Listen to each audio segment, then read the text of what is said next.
사랑하는 예봄의 성도 여러분, 오늘도 우리 성도님들의 가정과 생업에 하나님의 은혜와 축복이 넘쳐나기를 주님의 이름으로 축원합니다.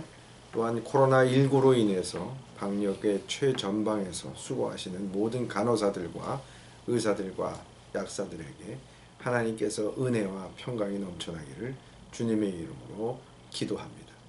우리 예봄의 모든 성도님들도 건강에 유의하시고 잘 견디고 끝까지 잘 견뎌내셔서 이 모든 환난을 잘 벗어나기를 주님의 이름으로 기도합니다.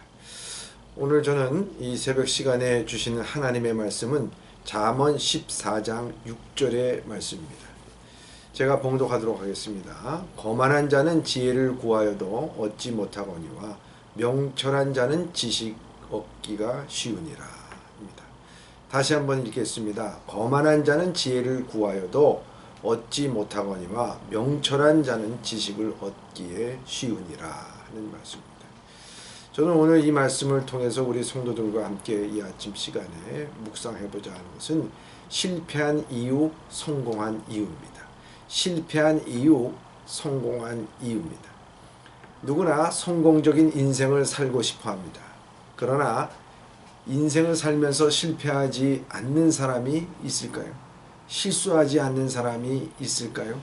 누구나 실패하고 좌절을 맛보고 낙심하는 기간이 있습니다. 그럼에도 누구는 끝내 성공하고 누구는 끝내 일어나지 못하는 경우가 있습니다. 우리가 흔한 말로 실패는 성공의 어머니라고 말하고 있지만 사실은 실패는 실패의 어머니고 성공은 성공의 어머니가 될 수 있다는 말입니다. 왜냐하면 성공을 했건 실패를 했건 중요한 것은 실패에서 배우지 못하면 성공에서 배우지 못하면 다 똑같이 실패자요 또 성공하지 못한다는 것입니다. 그러나 실패했어도 성공했어도 그곳에서 배울 수 있다면 그 사람은 반드시 성공한 사람이라 하는 것입니다. 행동심리학자들에게 있어서 공통적으로 실패가 실패를 낳는 사람들의 특징을 찾아보면 크게 두 가지라고 말합니다. 첫째, 원인을 어디서 찾는지가 문제입니다. 실패한 사람은 그 실패의 원인을 항상 자기 자신을 보기보다는 주변 사람과 환경에 돌리는 경우가 참 많습니다. 주변 탓을 하고 진정한 피드백이 있을 수가 없고 제대로 된 개선책이 나올 수가 없다는 것입니다. 항상 남 탓을 하게 됩니다. 환경 탓합니다. 상황 탓을 하게 됩니다. 식구 가운데 누군가 희생양을 삼으려고 하는 것입니다. 그러니 실패의 반복이 될 수밖에 없고 실패 속에 살아갈 수밖에 없다는 것입니다. 둘째는 실패한 사람들은 과거의 실패에서 좌절감을 느껴서 다시 도전을 하지 못한다는 것입니다.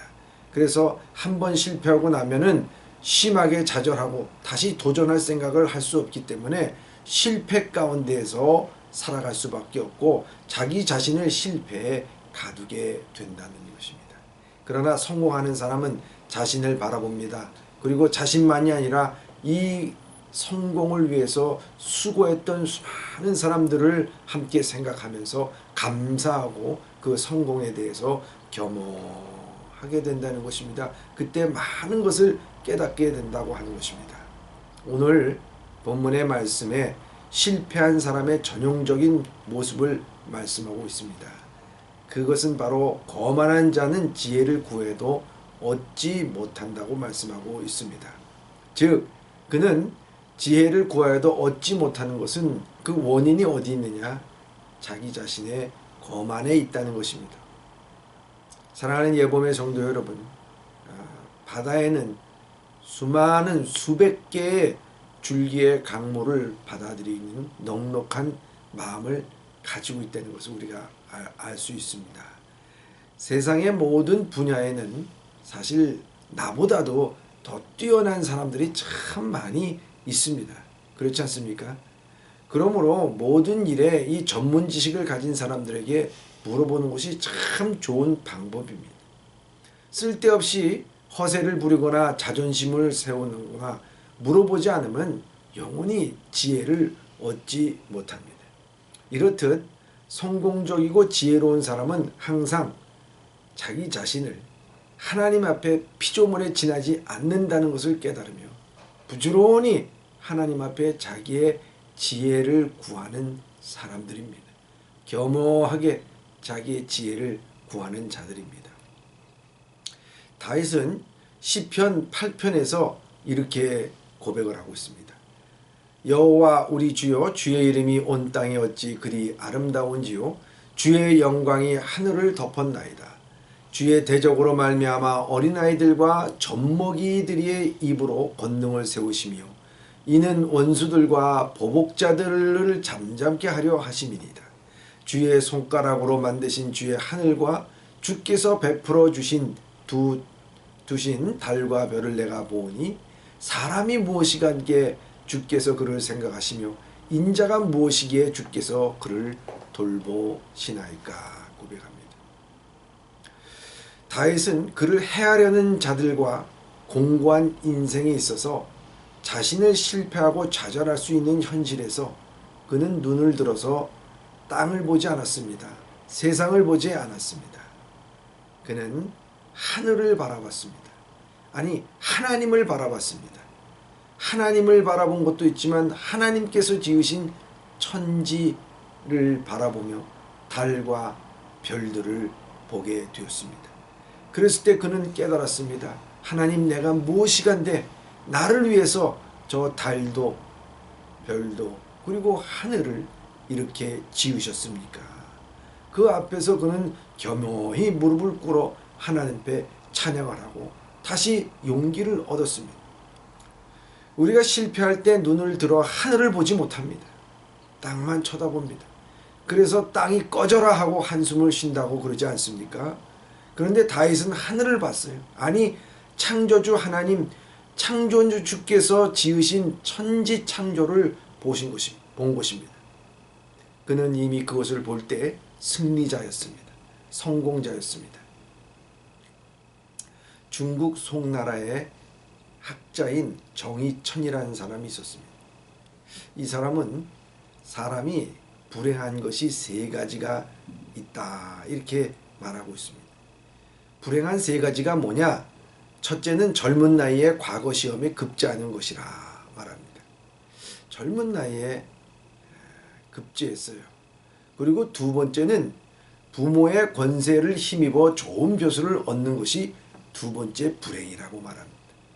요즘에 말하자면 금수저를 입에 물고 태어난 것이겠네.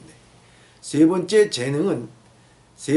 재능이 뛰어나고 글솜씨가 좋은 것이라고 말합니다. 무엇을 의미합니까? 우리를 거만하게 만드는 것을 피하지 못하고 불행한 인생을 산다는 것입니다. 지나치게 어린 나이에 성공한 사람들은 자기가 이룬 성공이 얼마나 값진 것인지 모릅니다. 그리고 교만과 거만함에 빠지게 됩니다. 그리고 더 큰 욕심으로 더 높은 곳에 오르고 출세지향적으로 행동만 할 수가 있습니다. 부모님으로부터 물려받은 물질을 통해서 살려고 하는 사람들은 고생을 모르고 남의 형편과 처지를 모르는 것 아니겠습니까? 참 불행한 것입니다. 내가 재주가 많다는 것이 사람들에게 거만하게 보일 때가 참 많이 있습니다. 물질, 재능, 이 모든 것, 기회 다 하나님이 주셨는데 그 하나님을 깨닫지 못하고 살 때는 우리는 거만하게 사는 것 아니겠습니까? 교만하게 사는 것 아니겠습니까? 그 교만하고 거만한 것이 우리로 하여금 실패하게 되고 그곳에서 배우지 못하게 하고 지혜를 얻기가 힘들다고 하는 것입니다. 그러나 예수님은 우리에게 뭐라고 가르쳐 주셨습니까? 높아지고 싶냐? 그러면 낮아지라고 말씀하고 있습니다. 섬기는 자가 천국에서 가장 큰 자라고 우리에게 말씀하고 있습니다. 명철한 자입니다. 명철한 자. 명철한 자는 지식을 얻기가 쉽다라고 말하고 있습니다. 명철한 자는 하나님의 영광을 드러냅니다. 명철한 자는 하나님 앞에서 자기 자신의 피조물인 것을 깨닫고 겸허하여서 지혜를 얻습니다. 오늘도 힘든 하루를 시작하는 사랑하는 예봄의 성도 여러분, 하늘을 바라보고 겸손한 마음으로 실패의 이유를, 성공의 이유를 깨달아가는 하루가 되기를 주님의 이름으로 축원합니다. 기도하겠습니다. 사랑의 하나님 아버지, 오늘도 우리에게 실패의 순간과 성공의 순간이 다가올 것입니다. 이때마다 하나님, 우리는 이 모든 것에 좌절하고 낙심하거나 거만하지 않게 하여 주시고, 어떤 상황이라든지 하나님께 우리가 앞에 쓴 자로서 모든 것을 깨달아가고 배워나갈 수 있도록 인도하여 주시옵소서. 그리하여 우리 인생이 하나님 앞에서 거만한 자가 되지 않게 하여 주시고, 여호와를 아는 지식의 근본을 깨달아 하나님 명철함으로 말미암아 오늘 성공적인 하루의 삶을 살아가게 하여 주시옵소서. 예수님의 이름으로 기도드리옵나이다.